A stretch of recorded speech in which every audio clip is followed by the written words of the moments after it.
Hi everyone, thank you so much for joining me today. My video is about some tips if you are dating or married to a teacher or thinking about dating or thinking about marrying a teacher. Just 3 tips that hopefully will help you understand your loved one. So tip number 1, I think it's really important to understand that most teachers are perfectionists. Now, this might apply to other careers, but today we're only talking about teachers. So just understand that the person that you want to date that is a teacher or that you're married to, they're probably a perfectionist. So, what does that mean? That means that that person is always thinking about their classroom, their students, their lesson, their content. Everything is going on and on and on in their mind. And so, if you can understand that they're constantly thinking of ways to improve, then that would help you understand that if you're having a conversation with them and they're not 100% present, it's probably because they're thinking about something related to school or to their students and their classroom. So, what is a tip or suggestion about how to engage with your loved one? So it took me a few years to understand that that's what was going on in my mind, and so then it would make, especially in the beginning of teaching, the first, I don't, at least the first 3 to 5 years, you're still figuring things out. But then if you're moving to a new school, then you could end up going through the same process again. So the best thing to do is to be a good listener, because teachers are constantly listening to anywhere from 30 to 200 students, depending on their grade level. And so it's nice to have someone listen to you. Now, granted, teachers could probably go on and on for days about all of the things, the good and the frustrating. But so just gently reminding um, and lovingly reminding your someone to, can we not talk about work? Let's just, and that might be just a tip for everybody in your professions. Sometimes it's good to talk about it, and then there are times when, you know what, let's have a nice dinner and just talk about us. Let's just talk about us. I think it's also taken me time to realize that I really need to be present when somebody's talking to me. And again, that could be advice for everybody, right? Is just being aware of whether or not you're present or if you're thinking about other things, especially if you're on your phone. I know sometimes it's hard to just listen and make eye contact and not be on your phone thinking, yep, um, so just being aware of that, and which leads me to tip number 2, which is um, knowing that as teachers, we are constantly teaching our students to be lifelong learners. We too are also lifelong learners. And so you will often see that we are reading or watching YouTube videos or talking to colleagues and trying to figure out ways that we can improve our craft, which I guess is also kind of going back to being a perfectionist. Also, just understanding that teachers are usually pretty good at conversations. I mean, we're with our students all day, every day, and we listen to them, listen to what they're interested in, basically listen to whatever they want to talk about. So, um, it helps if you are also passionate about your work or hobby, or whatever topics are interesting to you. I know that for me, my husband and I, we really love history, military history, current events. And so in the beginning, when we first met and we became really good friends, it came from being able to talk about all of these different topics and issues and things that he was interested in and things that I was interested in. And we can talk for hours and hours and hours and hours.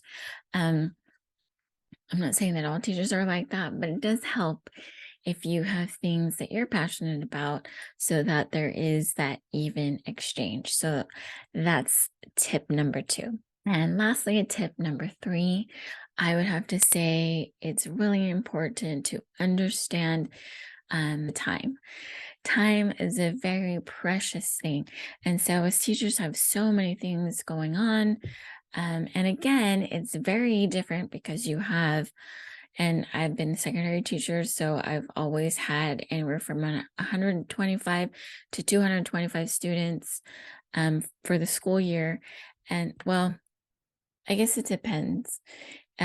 Teaching is very time consuming because I am thinking about each and every individual student, and I am thinking about how I can help them better learn or better understand, or participate. There's just so many things that we think about with our students. I know that there was one year, and I pray for all of my students, but there was one particular year where I had about 225 students to start off the school year, and it was a pretty rough school and neighborhood.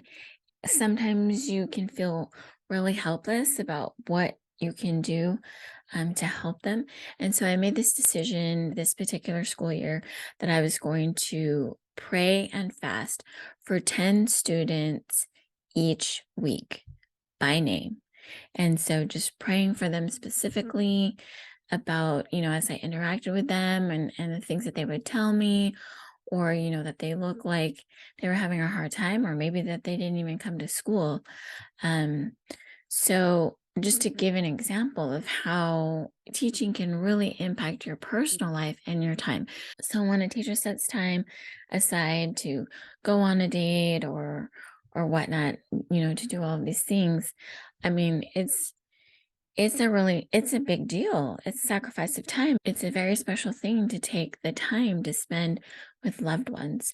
And I know, again, it took me some years to figure out how to navigate teaching, and also how to make time for myself and to prioritize family and people that were important to me in my life. So I would say, if you're dating someone or you're married to someone and they're wanting to plan things, weeks, months in advance, it's usually because they have their calendar for the school year, and they know the specific dates whether it's assessments and grading and all of those kinds of things, and holidays and due dates, all of these things that are coming up. And that's why they will start, if you want to schedule something, they'll start looking far out in advance. And even if you're just thinking about this Friday and they're talking about Friday a month from today, you can kind of get a better idea. So, what's a tip? A tip that I have for you in understanding how teachers are with time is to take the initiative, go to the school's website, look at the calendar, so that way you can already have an idea and prepare in advance, knowing the things that are going on in their life, in addition to communicating, because oftentimes, we're not going to say, hey, I've got grades due in 2 weeks, so I probably won't be able to do this or that. I'll just say, oh, I'm busy, and not be as specific. But being married, it's completely different. I always make sure I have a calendar and constantly communicate things to my husband. And it's always a work in progress with communication and with relationships, and having a partner who understands, and together you can communicate these things between each other, because we all want to be happy. So my advice, at least what really worked for me, is when my husband comes to help me, and which is so wonderful. A lot of times I didn't have to ask. He would just offer to come help me in my classroom, and I've done previous videos, but he's helped me paint my classroom. He's helped me put up different things around my room, because I'm 4'11" and he's 6'2", and so um that's really been helpful. And he's helped cut things out and laminate them. So he's been a real blessing for me. And so if you're looking to date or marry a teacher, I would suggest, as a tip, offering to help in any way that you can. Now, a lot of times, if you offer to help a teacher, sometimes they might say, "Oh, no, no, I don't need help." Just being aware and listening to what they're saying or talking about, and then just taking the initiative as to how you can help them. I know for me that I guess you could say that's service time, depending on your love language. It definitely means more to me when he helps me than getting a thing. Because for me, that really shows that he cares because I know his time is also important to him. So anything that you can do to help um, is always so wonderful. Another thing too, I can't remember if I mentioned this before, but last year when I was teaching and it was super stressful and I would come home and I'm like exhausted and I have my little pack and go cart and he would come outside and help me carry it out of the trunk and into the house. And so I always really appreciated that that was just something that he took initiative to come and help me with. And I really believe that in a marriage and in a relationship, any little thing that you can do to help your significant other, and of course, things being reciprocal, um, is always a way that you can help strengthen your relationship. Any act of kindness is always welcome, I think, in my opinion. And so that's just another tip to help you if you're thinking about dating or marrying, or you're already dating and married to a teacher. I hope these tips have been helpful for you. Leave a comment below if there's something that you would like to share about what you've learned from dating or being married to a teacher. I would love to hear more about that. And as always, you've got this. If you like this video, don't forget to click subscribe and the notification bell so you don't miss an upcoming video. And until then, we'll see you next time.